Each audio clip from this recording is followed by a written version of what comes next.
সকালে আমাকে একজন কনস্টেবল এসে বলল, রেডি হন আপনি, বড় ম্যাম আসছে আপনাকে জিজ্ঞাসাবাদ করার জন্য। আমি কনস্টেবলের দিকে তাকিয়ে বললাম, কখন যেতে হবে আমাকে? কনস্টেবল বলল, আসেন আমার পিছু পিছু। আমিও দাঁড়িয়ে কনস্টেবলের পেছনে পেছনে যেতে লাগলাম। যেতে যেতে অবশেষে আমাকে একটা উন্নত মানের রুমের ভেতরে নিয়ে গেল।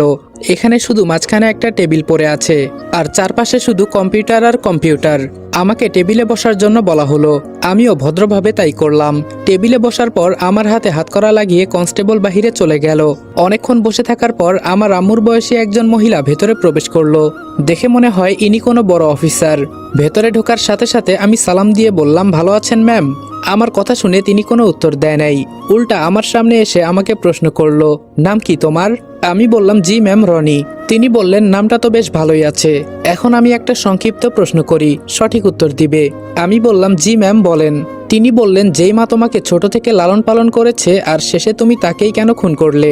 আমি এবার নিচের দিকে তাকিয়ে মন খারাপ করে বললাম, আপনার সব প্রশ্নের উত্তর দিব ম্যাম, শুধু আমার একটা কথা জানার আছে, যদি অনুমতি দেন তাহলে বলতে পারি। আমার কথা শুনে এবার ম্যাম দাঁড়িয়ে চোখ লাল করে বলল, আমার মুখে মুখে কথা বলার অনুমতি তোমায় কে দিল? এবার আমি চুপ করে আস্তে করে বললাম, ম্যাম আমি জানি আপনি আমাকে কথা বলার সুযোগ দিবেন না, তা আমারও লাগবে না। তবে একটা কথা বলি, জানেন যখন নিজের আপন চাচাতো বোন আর সৎ বাবা আমার বিরুদ্ধে মিথ্যা সাক্ষ্য দেয় তখন খুব খারাপ লাগে। আমি শুধু এইটুকুই বলবো, আপনি আমাকে যা কিছুই বলেন না কেন আমি কোনো উত্তর দেব না। যদি আপনাদের মনে হয় আমি আমার মাকে খুন করেছি তাহলে তাই মনে করেন। আমাকে ফাঁসি দিবেন তাই তো? দিয়ে দেন। এই পৃথিবীতে আমার মা ছাড়া আর কেউ ছিল না, এখন ওরা আমার মাকে মেরে ফেলেছে। যদি আমি এখান থেকে ফিরে যাই ওদের জ্যান্ত জ্বালিয়ে মারবো, এর থেকে আমার মৃত্যু হয়ে যাক, এটাই বেটার। আমিও আমার আম্মুর কাছে চলে যাব। আমার কথা শুনে পুলিশ অফিসার আমার দিকে কিছুক্ষণ তাকিয়ে রইল। কি জানি একটা চিন্তা করে হাত দিয়ে কি একটা বাহিরে ইশারা করলো, আর সাথে সাথে একজন কনস্টেবল একটা লাশ নিয়ে রুমের ভেতরে ঢুকলো। লাশটা আমার সামনে রেখে কনস্টেবল বাহিরে চলে গেল। তবে আমি মৃত লাশটা দেখে পুরাই বোকা হয়ে গেছি।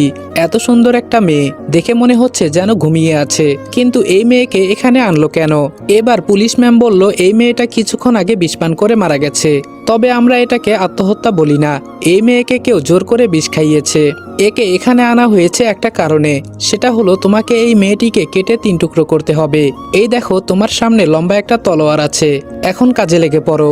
এবার ম্যামের কথা শুনে আমার কলিজার পানি শুকিয়ে গেল। কি বলছে এসব?